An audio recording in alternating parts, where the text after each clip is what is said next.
working through we the people that can pull this country back from the brink.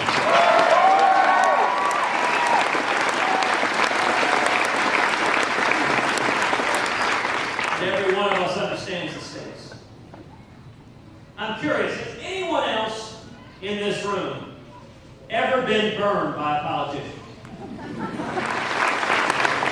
And I look here and see my friends Dick and Gayoka, two Iowa natives who are standing for their religious faith. They lost the historic Lutheran church that they had owned because they were persecuted, because they were told they had to host and celebrate a homosexual wedding or face persecution by the government. You know, we hosted a religious liberty rally some months ago here in Iowa. It was an incredible rally with 9 heroes, including Dick and Betty, that just told their stories. Ordinary people. A florist, a baker, a soldier, a fireman, who stood for their faith and were persecuted.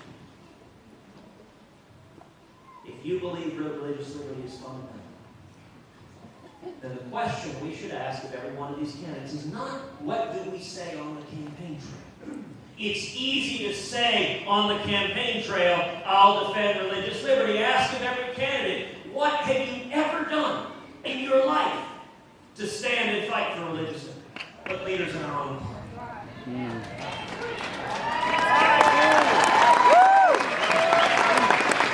I will tell you this, if you never have, nobody on earth ever grew a backbone after they got in 1600 Pennsylvania.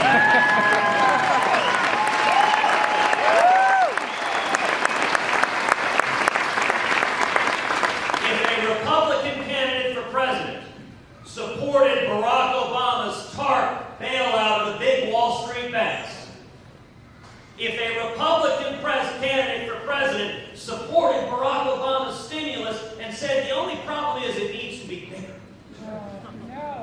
is there any chance on earth that individual would actually stand up to the cronyism and cartel in Washington? No. Don't listen to what we say. Look at what we do.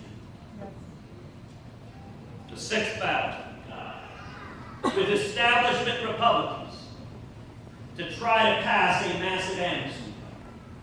The bill didn't secure our borders. The bill expanded President Obama's ability to bring in Syrian refugees without mandating background checks. And the bill would have granted amnesty to 12 million people in the region.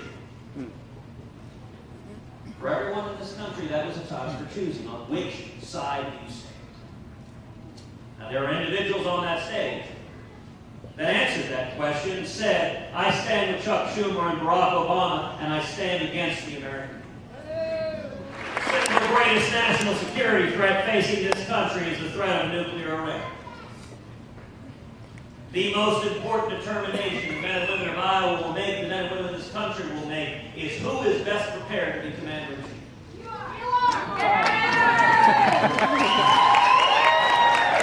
Who has the experience, who has the knowledge, who has the judgment, who has the temperament, who has the clarity of vision and strength of resolve to kill our enemies and to keep this country safe.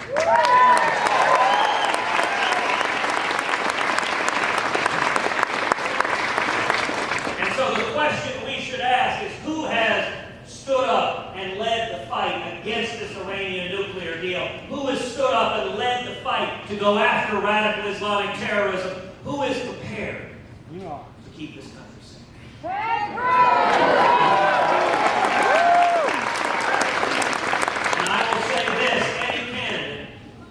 Who says they will get into office and leave in place Obama's catastrophic nuclear deal does not understand the nature of the Ayatollah Khamenei. When Ronald Reagan took the oath of office, his left hand was resting on 2 Chronicles 7:14.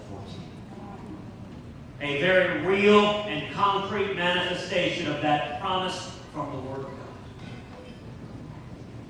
This nation has faced extraordinary threats before. We have faced the abyss before. And every time, with God's blessing, it hasn't been one individual, it hasn't candidate. It has been the American people, we the people that have risen up and pulled this country back from the abyss. We have done it before. We can do it